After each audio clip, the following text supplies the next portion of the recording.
Mga trabahong konektado sa katatakutan para sa mga nakilala namin, nagbibigay raw ng kasiyahan.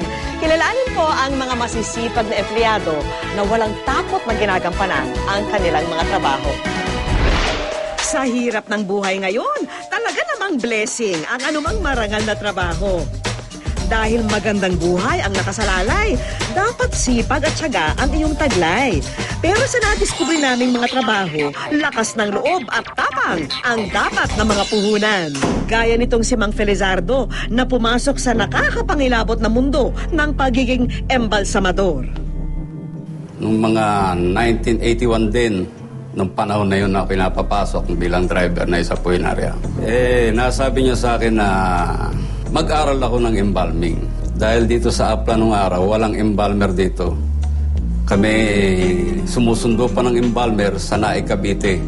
3 buwan ding pinag-isipan ni Mang Felizardo kung itutuloy niya ang pagiging embalsamador, lalo pat may takot siya, hindi sa mga pumanaw niyang mga kliyente, kundi sa mga maaring maging punan ng mga kamag-anak at kaibigan ng yumaol sa kanyang trabaho. Inaano ko nga lang yan, kaya minsan pinag-iisipan ko, ang inaano ko dyan, baka magbago ang itsura. Yun lang naman ang ikinakabalang ng aking sarili.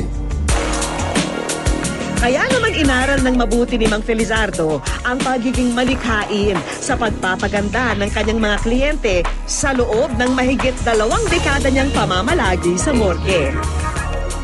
Kasi sa larangan na embalming, kailangan 3 ang nasa isip mo. First, kailangan beauty. Second, kung may amoy, disinfectant.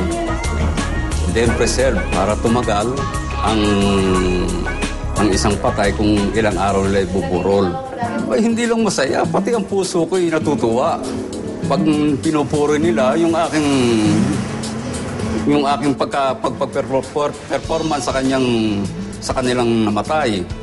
Siyempre nakakalaki rin ng kalooban. At ang inilaan niyang dugo at pawis sa kanyang trabaho, nagbigay ginhawa raw sa kanyang malaking pamilya. Kaya naman ang pagiging embalsamador, tunay raw niyang ipinagmamalaki. At payo niya sa mga nais maging kagaya niya, ilibing nga ang takot at kahinaan ng loob.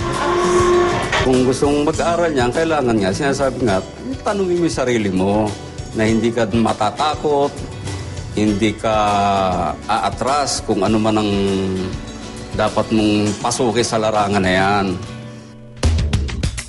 Nagsisilbi namang ilaw sa panahon ng kadiliman ang funeral coordinator na si Jennifer. Ang mga namatayan kasi, pilit niyang ibinabangon sa pagdadalamhati.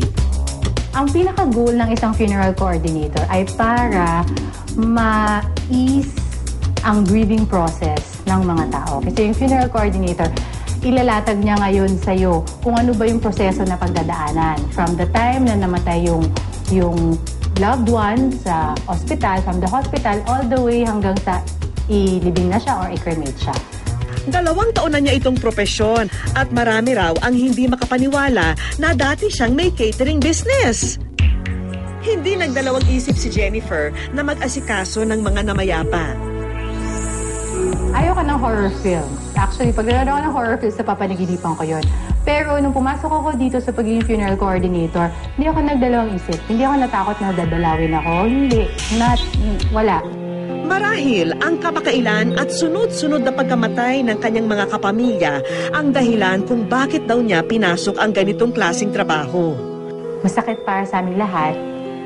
And yun yung pinaka-turning point na nakita namin na the calling is really there. Malaki rin daw ang naitutulong ng trabaho niya sa kanyang pamilya. Pero meron daw mga bagay na hindi matutumbasan ng pera. Yung talagang fulfillment na nakatulong ka sa taong nagdadalamhati at dumadaan sa proseso ng kalungkutan. Kaya naman ito ang mapapayo niya sa mga gustong sumunod sa kanyang mga yapak. Walang reason para matakot. Mag-focus lang sa taong buhay. Mag-focus lang dun sa taong natutulungan.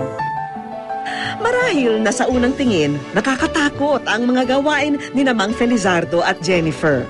Pero ang katotohanan, kahanga-hanga sila dahil pinili nilang alagaan ang ating mga mahal sa buhay sa kanilang huling hantungan.